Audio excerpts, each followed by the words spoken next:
Fallon Green, 33, and razor sharp, stood in the lobby of her upscale Westbrook Avenue condo, clutching a slim leather folder packed with lease agreements for the spa's newest location in Manhattan. Dressed in a navy blue power suit and patent heels, she had the air of a woman in total control, except for the bead of sweat creeping down her neck. Her flight to New York was in just under 3 hours, and traffic in Chicago could make or break her schedule. The plan was simple: grab her suitcase from the apartment head to O'Hare and arrive in time to oversee the grand opening of their high-end wellness center. It was the most ambitious launch of the year, expected to net over $300,000 in its first month. Fallon stepped into the elevator and pressed the button for the fourth floor, glancing once more at the impressive figures. But fate had other plans. With a violent jolt, the elevator lurched and came to a dead stop between floors. The lights flickered and died, replaced by the sterile red glow of emergency lighting. Fallon's heart dropped. She jabbed the emergency button. Nothing. Her phone, no signal. She tried shouting, banging the metal walls, no response. Minutes turned to hours. Her polished confidence cracked, not from fear, but from frustration. She watched the time bleed away on her watch. 1:30 p.m. 2:00, then 3:45. Fallon knew she would miss the flight. But worse than the missed meeting was the clawing sense that something else was unraveling. She couldn't shake the image of Trevor, her husband, smirking when she told him about the trip, too quick to reassure her he would hold the fort. Something felt off. As she slumped to the floor of the elevator, the lights buzzed overhead, and the metal walls echoed her shallow breathing. Fallon was unaware that her life was about to implode in the cruelest, most personal way. And while she sat trapped inches from her apartment, the betrayal of a lifetime was unfolding just floors above her head. The elevator finally jerked back to life at 4:37 p.m., its grinding gears echoing through the shaft like an omen.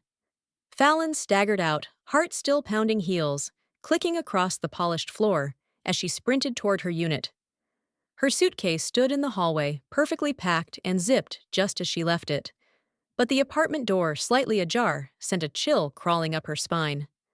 Fallon pushed it open slowly. The living room was silent. Immaculate. Too immaculate. No TV buzzing. No jazz music humming from Trevor's usual playlist. The hairs on her neck prickled.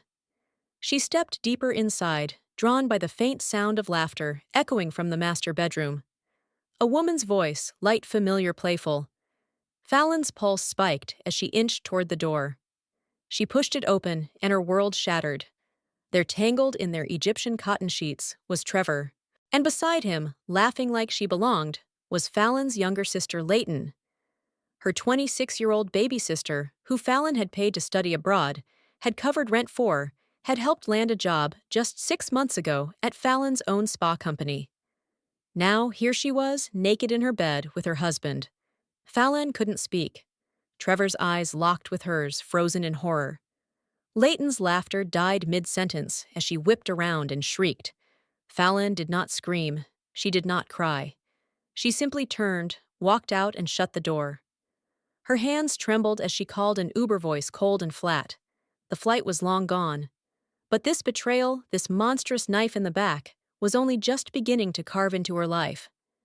In that moment, Fallon vowed that she would not be broken. She would not confront them now. No.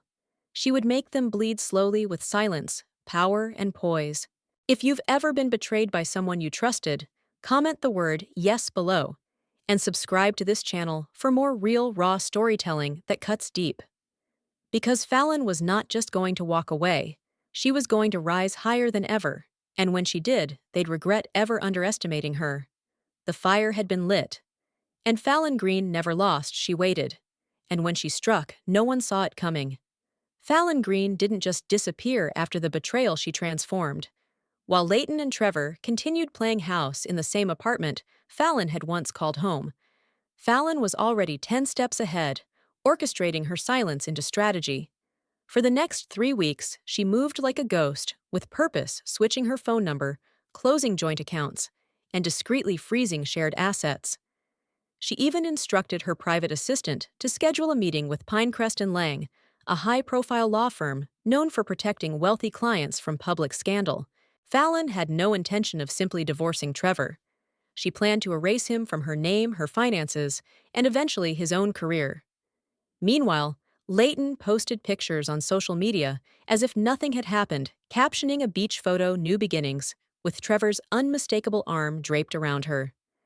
The audacity made Fallon's stomach churn, but she didn't comment, didn't call. Instead, she sent an anonymous tip to a fashion influencer gossip blog about a well-known lifestyle brand manager sleeping with her married brother-in-law. The story spread like wildfire. Within 48 hours, Leighton's employer, a clean beauty brand with a squeaky clean image, issued a press release that she was no longer with the company. Fallon didn't flinch. This was just the start. Trevor, on the other hand, received a court summons he didn't see coming. Filed under breach of fiduciary duty, Fallon accused him of embezzling funds from her spa business, citing unauthorized transfers and lavish personal expenses. The evidence painstakingly collected over the course of their marriage screenshots, statements, contracts. All valid. All damning. Behind the scenes, Fallon quietly moved into a luxury high-rise downtown and began attending leadership forums and investor networking events. Her vision: rebrand the company, scale nationally, and relaunch under a new name, one that would outshine everything Trevor once tried to control. And she wasn't alone. Fallon had started forming alliances, former employees, lawyers, and even a powerful mentor in the wellness industry who offered backing for her next big move. Revenge wasn't just personal anymore, it was business. Fallon was out to reclaim everything they tried to take. If you're rooting for Fallon's rise, don't forget to like this video and subscribe to the channel for the next explosive chapter. Because when a woman builds her empire from ashes, she doesn't just win, she dominates. Fallon stood before the towering glass doors of Osborne and Green, the company she co-founded, but now barely had access to. With her legal team working behind the scenes, she was ready to execute the next phase, taking back her power brick by brick. After the lawsuit against Trevor gained traction, several board members grew uneasy, especially when the press started circling like vultures. Fallon made her move. She requested a private shareholders meeting, one where she unveiled irrefutable financial misconduct on Trevor's part. Gasps filled the room when she presented screenshots of offshore accounts and undeclared luxury purchases made in her name. And that was just the beginning. Her once muted presence now commanded attention. Fallon's calm, calculated delivery struck fear into the room. Some investors looked away, others leaned in. Trevor sat frozen, his arrogance replaced with sweat. Then she dropped the final bombshell: Leighton had been using insider company data to sell client lists to competitors. Fallon had the emails, the payments, even the burner accounts. The room erupted. Shareholders demanded answers. Trevor stumbled over half-baked excuses, while Leighton, who had dared to accompany him, slipped quietly out of the meeting. Fallon didn't need to gloat. The facts spoke louder than any insult ever could. By the end of the hour, Trevor was suspended pending investigation. Fallon. She was named interim CEO, with full voting authority. The woman they tried to erase was now back in the throne they once stole. But Fallon wasn't finished. That night, she hosted a private dinner at the Belvedere, the same rooftop where Trevor had proposed 4 years earlier. This time, it was a gathering of power players, investors, influencers, and press contacts. Over candlelight and champagne, Fallon announced the rebrand of the wellness empire under a new name, Vivara. Symbolizing rebirth, elegance, and unapologetic strength, she made it clear this was not about revenge. This was about rebuilding something that belonged to her all along. And as her photo hit the front page of Business Today, under the headline, "From Betrayal to Boardroom, Fallon Green's Comeback," she smiled, not because she had won, but because she had earned every inch of that victory. This was more than reclaiming her name. It was rewriting the rules, and Fallon had just made her first move. Fallon had regained her position and stripped Trevor of the illusion of power he once held. But the emotional cost remained heavy. Alone in her penthouse, staring out at the skyline they once celebrated together, she felt the weight of betrayal settle in her bones. Her heart was not just broken, It had been dissected, studied, and tossed aside like a failed investment. The betrayal by Trevor was one thing, but Leighton's deceit was an entirely different wound. Fallon had mentored her, protected her, even shared private insecurities over glasses of wine in the boardroom. And Leighton had used it all weaponized trust for status. That kind of treachery did not fade easily. She could have buried them in lawsuits, dragged their names through every glossy magazine and courtroom in the country. But Fallon chose silence. Instead, she turned her pain into action. She launched an internal mentorship program within Vivara, this time truly vetting her people emotionally, ethically, professionally. Never again, she told herself. No more blind trust. No more assuming loyalty came with proximity. She studied everyone now, body language, motives, silences. It was not paranoia. It was wisdom forged in fire. But fate was not done testing her. One evening, a bouquet of dark red tulips arrived at her office with no card. Her assistant said it came through private courier. Fallon stared at the flowers, her breath catching. Trevor had once said tulips were for beginnings, not endings. A message, a threat, or an apology wrapped in cowardice. She did not flinch. Instead, she turned and fed every last petal into the shredder beside her desk. The public saw her victory as complete, but Fallon knew the game was ongoing. Power was not a title, it was a posture. And she held hers like a blade, balanced, sharp, ready. Each day she walked into Vivara with quiet confidence, her eyes scanning her heart, guarded but not closed. She had survived the storm, rebuilt from the wreckage, and walked through fire with her soul intact. But deep down, Fallon knew there was still one last conversation to be had with Trevor. Not for closure, for clarity, and maybe, just maybe, a final reckoning. If you think Fallon should confront Trevor once and for all, comment yes, and subscribe to follow the final showdown in her story. Fallon's world had already cracked wide open, but the confrontation she now faced would shatter whatever pieces remained. She stood in the doorway of the luxury apartment, Trevor and Leighton's secret haven, her hands trembling not from fear, but from fury. She had followed the patterns, connected the dots, traced every business trip, every late night, meeting every mysterious charge. She had confirmed what her gut had screamed for months. And now, standing face to face with the two people who had gutted her trust, Fallon felt nothing but cold surgical focus. Leighton's face drained of color. Trevor, always the master of charm, tried a half-hearted smile. Fallon, he said, as if her name alone could dismantle the truth. But she cut through the silence. 7 years. I gave you 7 years. My loyalty, my body, my brand, and you traded it all for this. Her voice didn't crack, it burned. Leighton stepped forward, stammering, but Fallon raised a hand. Do not insult me with another lie. The truth spilled, then Trevor, admitting he had planned to leave her after the merger. That he and Leighton had carefully manipulated every step, every signed document, every delayed trip.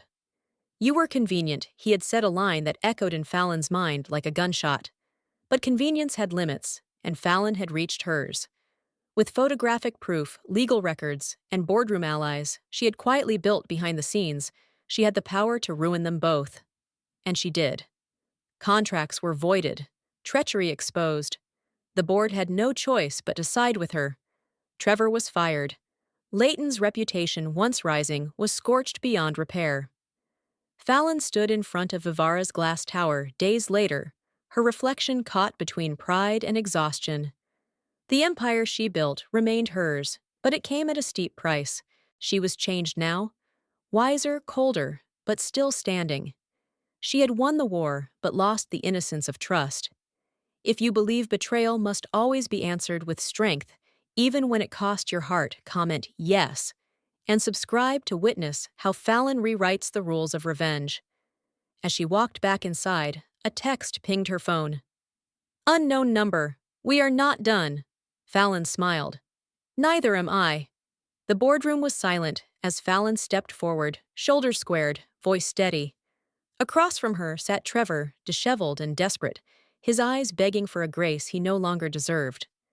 Just days ago, he had been the untouchable CEO, balancing two lives with terrifying ease, one with Fallon, his public partner and business equal, and another with Leighton, his secret lover and co-conspirator. But now the lies had collapsed under their own weight. Fallon had spent weeks collecting every document, every forged email, every whispered promise caught on a wire. And she had just laid it bare, his betrayal, not only of her heart, but of their company, their mission, and every value they claimed to share. Trevor opened his mouth to speak, but Fallon raised a hand. "You don't get to explain anymore," she said. "Not to me. Not to this company. You chose your fantasy. Now live in its ruins." Her words echoed through the room like the final strike of a gavel. The board voted unanimously. Trevor was stripped of his title, escorted out of the building where Fallon had once waited for him with coffee and trust. Now she waited for no one. Outside, rain painted streaks across the glass skyline as Fallon stood at her office window.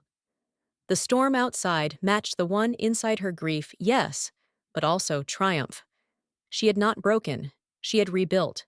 From Outline 6's calculated confrontation to this ultimate reckoning, Fallon had walked through fire and refused to burn. And though Trevor was gone, the consequences of betrayal still rippled outward. She had survived stronger, sharper, and ready for whatever came next. If you believe justice must be earned, not begged for, drop a yes in the comments, and subscribe to join Fallon's next chapter. Because her story is not over. It is only just beginning. Se